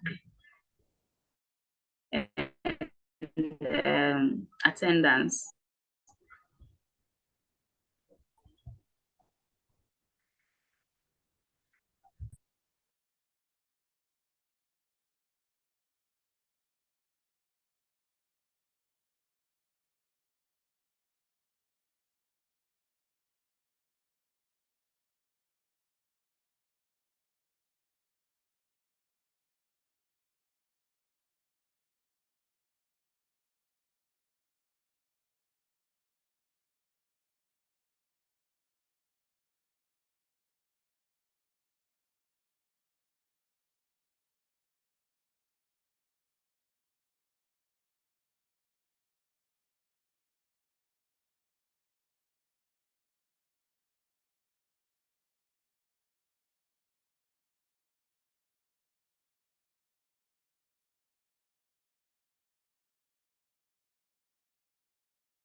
Okay, time up.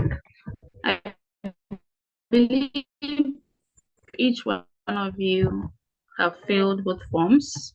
Continue our session.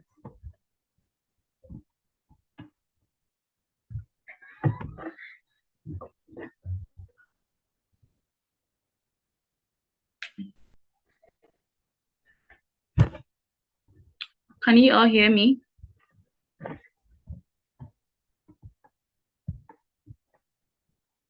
I hear you. Okay. Okay. So we are moving on. Right. Okay, so our final session, example applications. I believe explaining the individual probabilities. I've given like several applications, but we'll still take a few and we'll have our final quiz, just a short quiz. It has like very simple questions, so you don't have to do so much calculations, and then we bring our class to an end.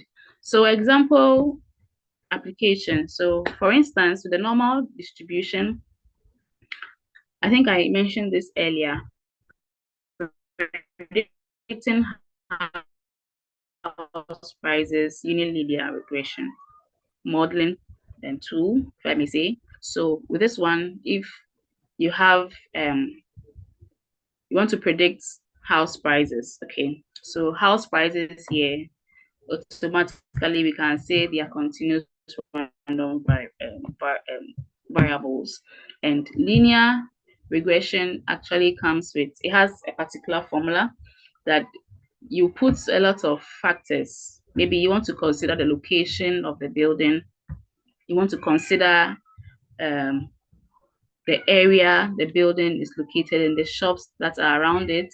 You want to consider several factors, okay? The materials that were used in building, how decorated the rooms are. Is the room tiled or not tiled? Does it have the bath in the room or outside? Like a lot of factors. So you look at prices for other areas, and then now you want to model for a particular set of data. So you have your actual value, and then the linear regression is going to help you get a value, like a predicted value. Okay, so this will help you in modeling, because sometimes not all the variables are necessary. Not all the variables are actually important in modeling. So if you have like say 10 variables together, if you model using the linear regression formula, which is also embedded in Python, it will give you significant values or p-values for each of the variables. So we have a threshold. If it is less than, maybe say 0.5, most time we use 0.5 as alpha, which is this. We use that, and if it is less than a particular probability, we will say that, okay, this is really going to contribute to the house pricing. If it is more than this number or more than this probability, it's not going to contribute to the price, and it is not relevant. So variables that are not relevant, we have to take them off the model, so we can now provide space for variables that contribute to the pricing. The variables that are only contributing to the house pricing are the ones that we are finally going to maintain in our model. So with this one, normal distribution comes in, as I said earlier, when you're able to compare the residuals to see if the residuals are normally distributed. Okay, so one of the assumptions, or the how do I put it? One of the things that needs to be met before you can actually use a linear regression model is for the residuals to be normally distributed. If the residuals are not normally distributed, you cannot apply linear regression. Okay, so with linear regression, if you check your predicted values and your actual values and they are normally distributed, then whatever conclusions you can make from the model, the linear regression models, they are valid and can hold. Else, you have to try other ways to be able to make sure that the residuals are normally distributed. The same with binomial distribution. An example of binomial distribution is conversion rates. Okay, so predicting conversion rates of a site. So if 100 people visit an online store and 40 out of the 100, 40 of them make a purchase, then you can use a binomial distribution to predict the probability of different number of conversion for the next 100 visitors. Okay, so now our probability is going to be 40. Our probability of success is going to be 40 over 100. So when 100 people visit the website, only 40 make a purchase. So 0.4 is going to be probability of success, our n being 100. So we can use this to check the probability, and we can predict for the next 100 visitors who visit the website. Same with Poisson. Poisson also focuses on the number of calls. So focusing the number of calls at the call center at a given interval.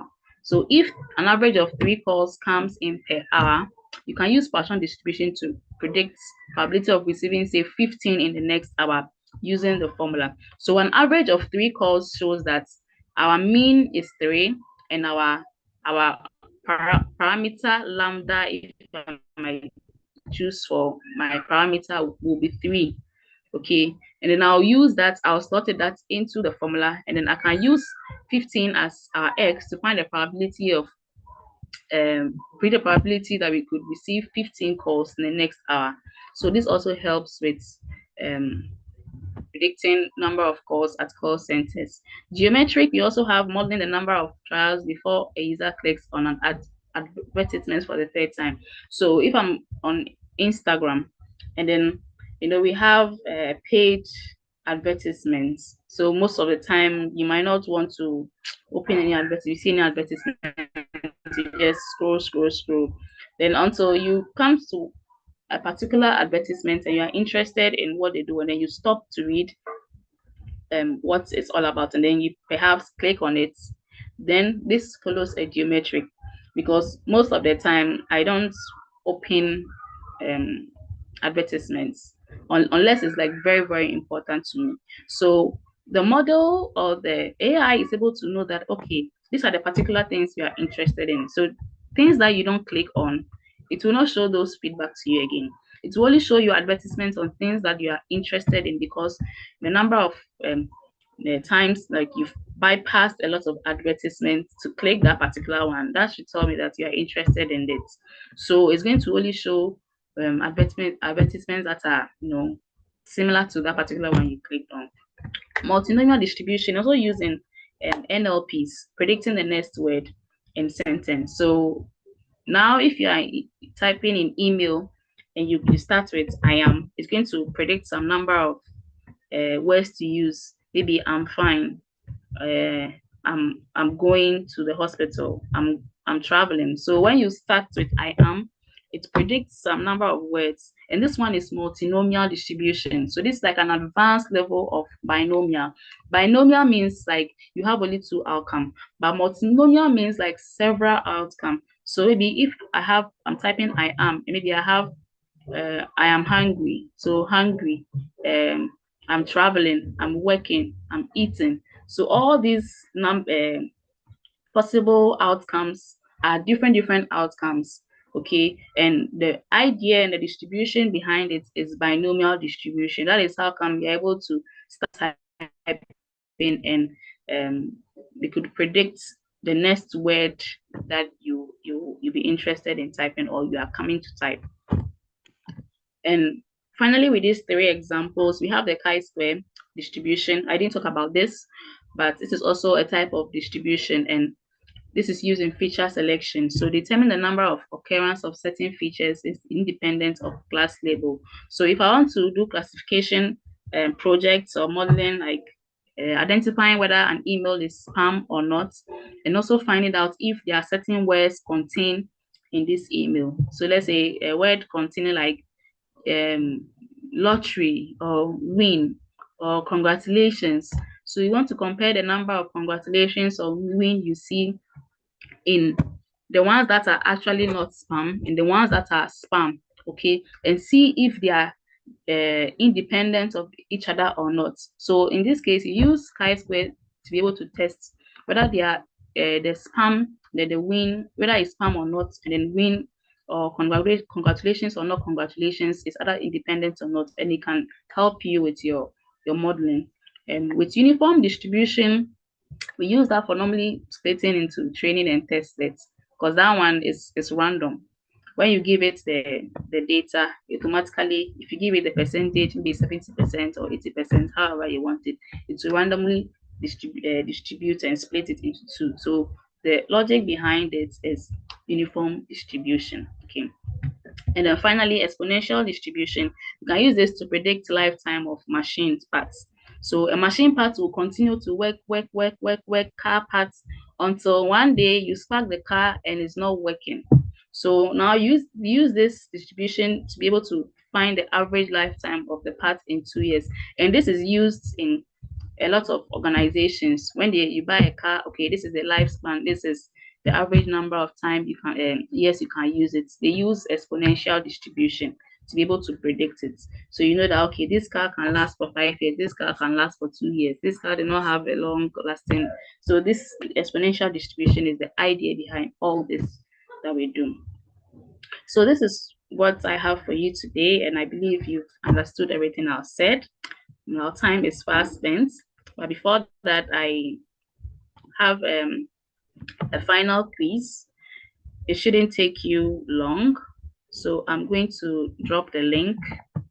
I try to use questions that you really need calculations, so you can just look at it and then look at it and then answer. So I'm going to drop this in the chat so you can just take it. Our time is fast spent.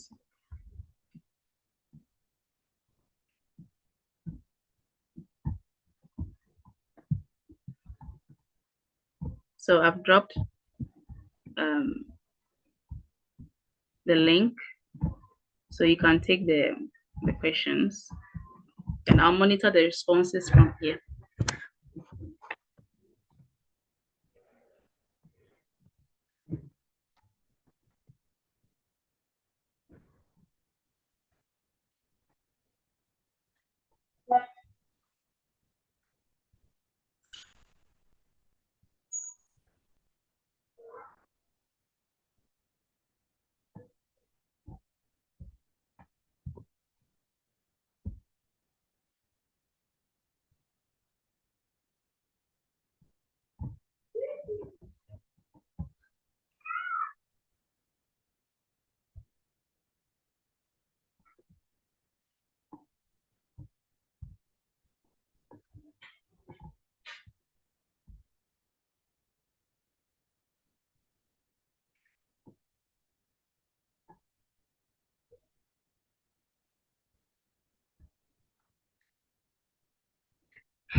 I haven't seen any responses yet.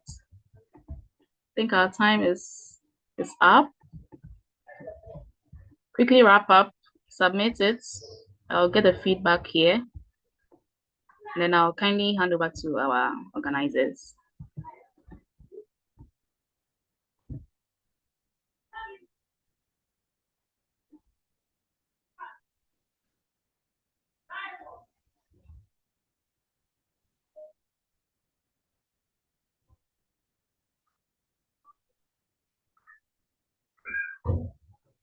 Okay, I have one response.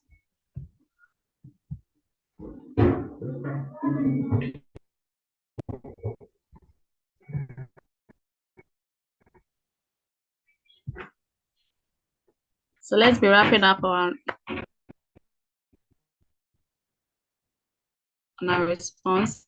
We have about, if I should get more than 15 or 10, thank you.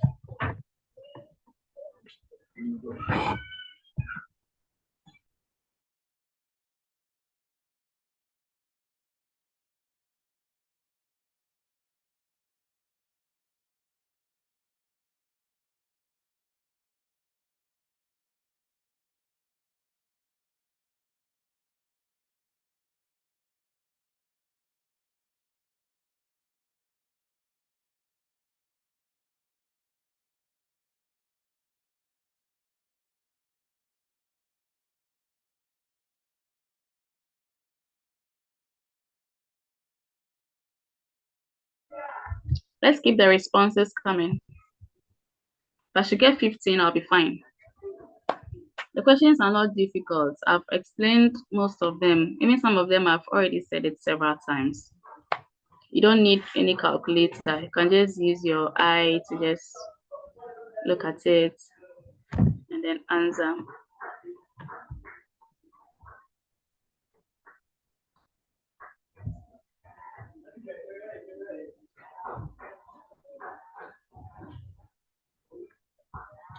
Let the responses keep coming.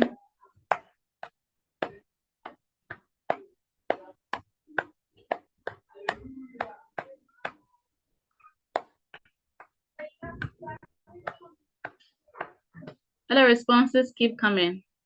People have submitted. I can see the feedback here.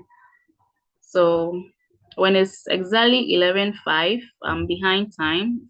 If it's exactly 11:05, I'm going to stop accepting responses so that we can officially bring the class to a close. And then you prepare for your lab sessions where you could have hands-on experience on everything that I've said here.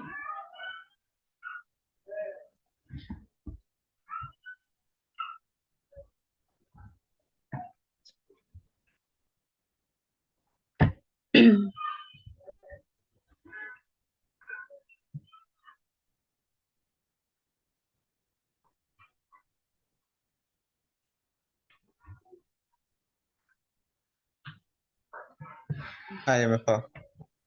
Hi. There won't be a lab this week, so you can take a bit more time if you want to get more responses. Oh, there'll be no. Okay, that's fine. So, how then do they practice the probability side of it? My recommendation is that you share some resources to them that Oh, might help okay, them. okay. So you can send it through us or directly, whichever. So Say again. I was saying you can send it through us via mail or directly on Discord. Okay, okay, that's fine. So I have 11 responses so far. Um, there'll be no lab sessions today. So I'll try and see if I could share some. I have to go through my docs and see if I can pull out some probability related quotes for you for practice. So then I'll add additional 5 minutes. So I'll close the quiz by 11:10 exactly. We have 12 responses so far.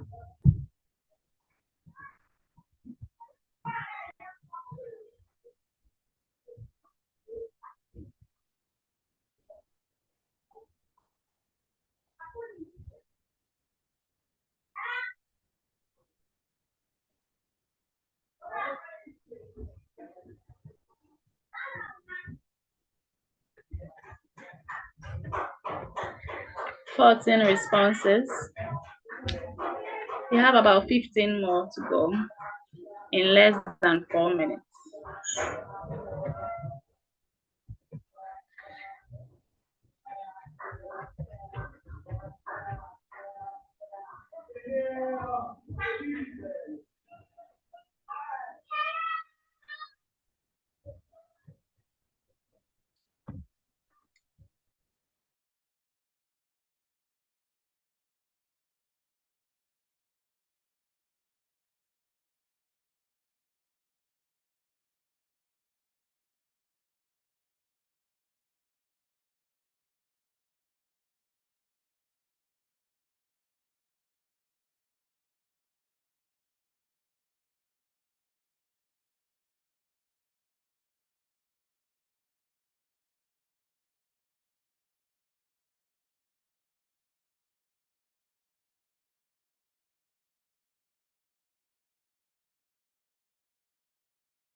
We have 2 more minutes, then I close the quiz. I'll stop accepting responses. 2 more minutes. We have 16 responses so far.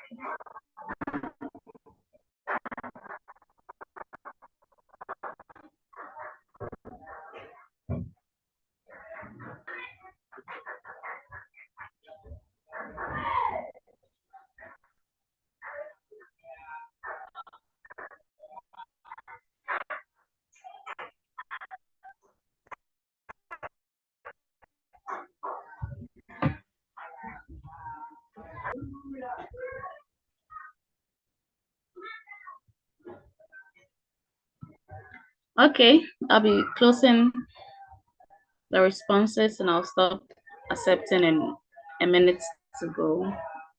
Then we finally bring this session to an end.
Okay, time is up.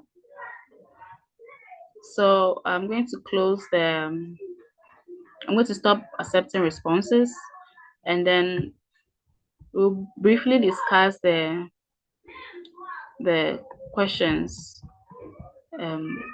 I realized a particular question had a lot of incorrect responses. So we'll talk about that. We'll go through the questions, and then if you have any other questions, we'll ask and then bring the session to a close. Okay. Okay. So we are no more accepting responses. We'll go ahead and share the insights. We had 19 responses, which is fine. It's more than 15 I requested earlier. But I realized 2 questions was really missed.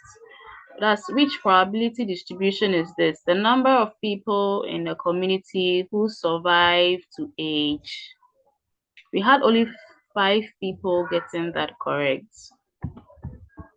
Only 5. Okay. So this is a Poisson distribution, okay? I remember I said earlier that Poisson is interested in the number of counts, okay? Poisson is interested in the number of counts. Someone even asked about it and we explained that Poisson is interested in the number of counts, just like what do you call it? Geometric. But in this time, Poisson wants a number of counts, for a particular time. Is interested in a number of counts for a particular time. And then exponential is interested in the waiting time or time for a particular of time. Okay, in the age, like how do you call it? The waiting time for a number of events happening. So with this question, the number of people in a community who survive up to age 100 is Poisson, because our focus is in the count, which is the number of people. And then up to age 100 means from the time you were born till 100 years. So a number of counts in a particular time. And so is Poisson. And also I realized that the second most missed questions was, you are a data scientist working for a ride sharing company like the Uber, and one of your tasks is to analyze and predict the waiting time. So the moment you hear waiting time, automatically exponential should come to mind. We had only 6 people getting it right out of 19. Okay, so this is exponential distribution. So I believe the rest of the questions are okay, because most of you had it correct, and the average point is 6.6 6.95, which is almost 7. Average point is 7. We had someone getting 10 over 10. I don't know the number of people getting 10 over 10, but I saw a 10 over 10. I think it's just one person, and the least was 5. So no one went below 5. So that's a good number. Okay, so finally we are done with the session. If you have any questions, you can ask. And then these are the resources I used. A first course in probability by Sheldon Ross.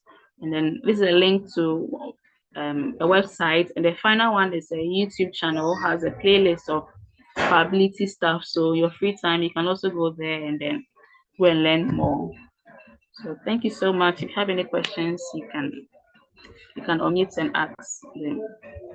If not, I'll hand over to the organizers, and then that'll be it for today.